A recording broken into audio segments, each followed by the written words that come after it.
Katarata sa mga bata pa lamang?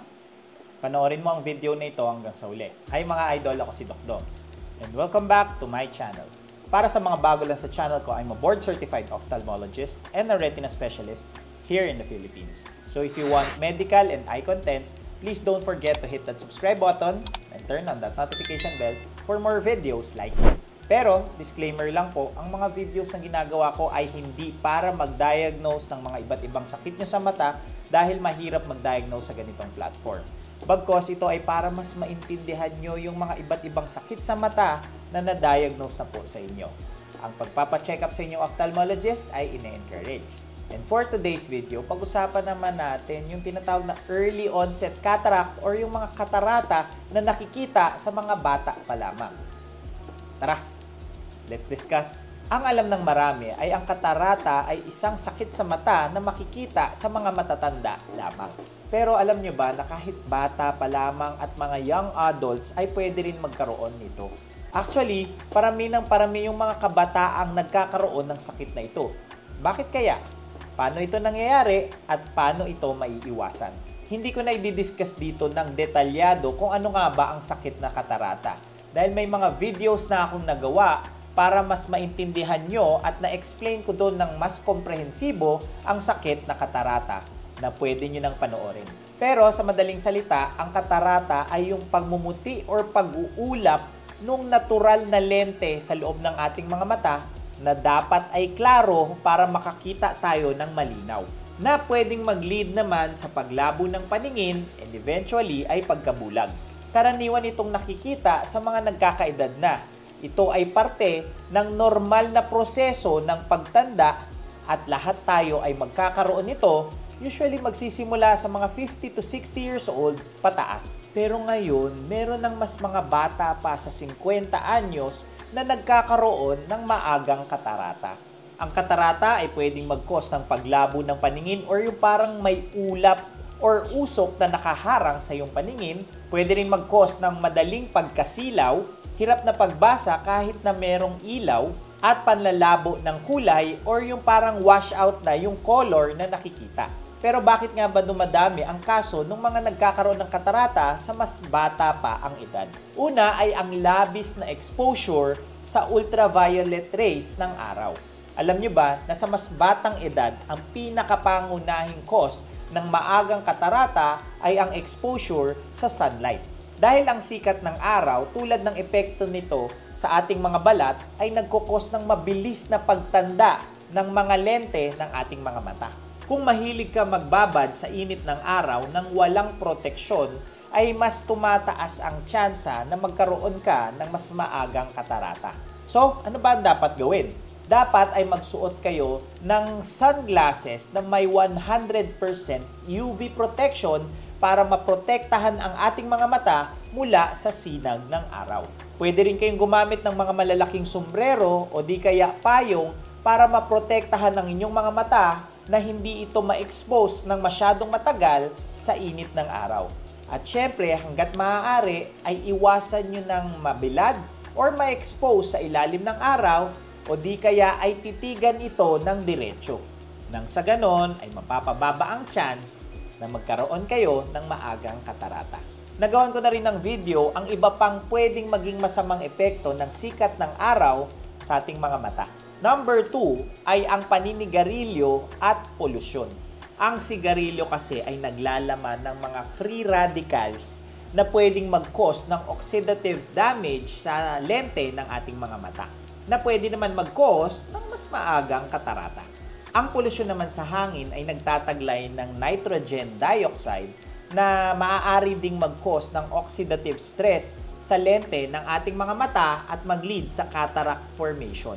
Merong pag-aaral na ang paninigarilyo ay merong 1.6 times na higher risk na magkaroon ng mas maagang katarata kumpara sa mga hindi naninigarilyo.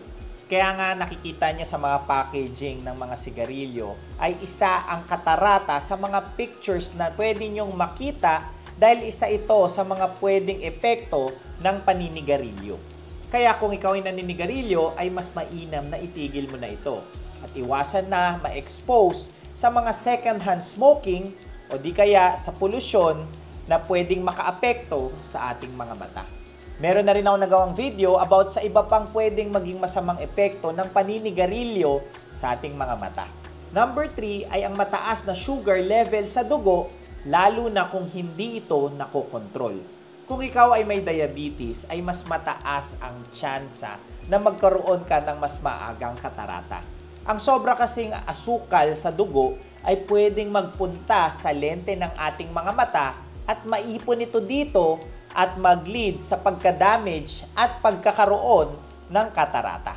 Kaya yung mga diabetic patients, lalo na kung hindi ito kontrolado, ay mas mataas ang tsansa at mas madalas makitaan na magkaroon ng katarata kahit nasa edad na 30s pa lamang o 40s. Kaya napaka-importante sa mga pasyenteng ito na makontrol ang kanilang blood sugar sa pamamagitan ng mga gamot para maiwasan ang pagkakaroon ng katarata. Meron na rin akong video na nagawa kung ano pa ba yung mga pwedeng epekto ng mataas na sugar level sa ating mga mata. Pang-apat ay kung ikaw ay nakuryente ng malakas na voltage. Ang pagkakakuryente or electrocution ay pwedeng matransfer yung heat at energy papunta sa mga lente natin na pwedeng mag-cause ng damage at maagang katarata. Actually, may pag-aaral na yung mga high voltage electrical burns ay pwedeng mag-cause ng bilateral cataract, meaning dalawang mata ang pwedeng maapektuhan. Sa simula ay wala ka pang mararamdaman dahil magiging malinaw pa rin ang iyong paningin. After mong makuryente ay pwede ka kagad magkaroon ng katarata o di kaya ay pwedeng after mga months o years mula sa iyong pagkakakuryente. Kaya importante na namomonitor kayo ng inyong ophthalmologist lalo na kung nakuryente kayo ng mataas na voltage. Panglima ay kapag nagkaroon kayo ng trauma. Ito ay yung kapag kayo ay nasuntok, nasundot, or merong matulis na bagay na tumago sa inyong mga mata na pwedeng mag-cause ng disruption or pagkakaiba sa structure ng inyong mga lens at mag-cause ng formation ng cataract. Ito yung tinatawag na traumatic cataract. So kahit anong edad, basta magkaroon ng trauma ay pwedeng mag-cause ng cataract.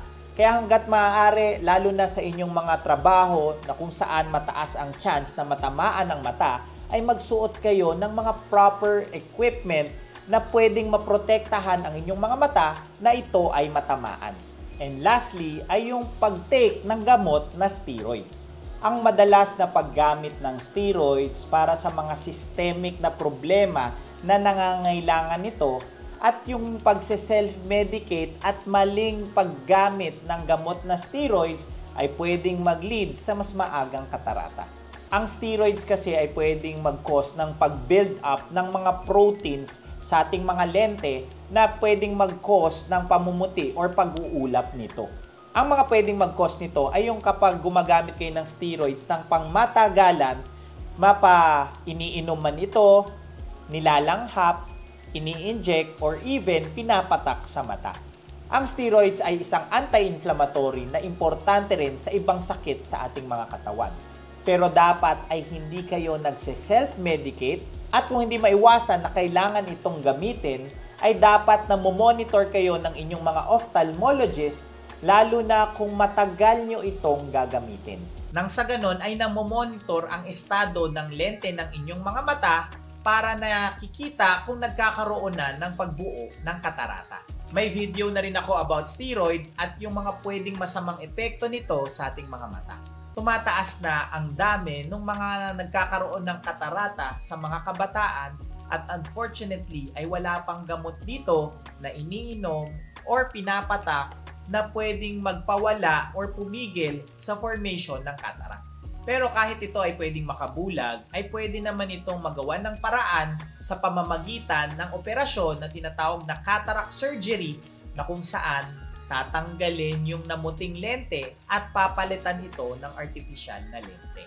At syempre, mas importante kung maiiwasan ito sa pamamagitan ng pagprotekta sa mata, sa pagsuot ng mga salamin na may UV protection, sombrero o di kaya payong. Ang pag-iwas sa paninigarilyo at air pollution, ang pagpapanatili na normal ang blood sugar level, ang pagsuot ng mga protective equipment, lalo na kung prone kayong matamaan sa inyong mga mata, ang pag-iwas na kayo ay makuryente, at ang pag-iwas sa paggamit ng steroids, lalo na kung hindi ito bigay ng inyong mga doktor. At syempre, dapat meron kayong regular check-up sa inyong mga ophthalmologist para na monitor ang kalagayan ng inyong mga mata. And that's it for today's video. Ngayon, alam nyo na yung mga pwedeng cause ng pagkakaroon ng maagang katarata. Please don't forget to like, comment kung may mga questions or suggestions in topics, subscribe, and hit that notification bell for more medical and eye contents. Ngayon, mas may alam ka na. Ako po si Doc Doms. See you on my next video.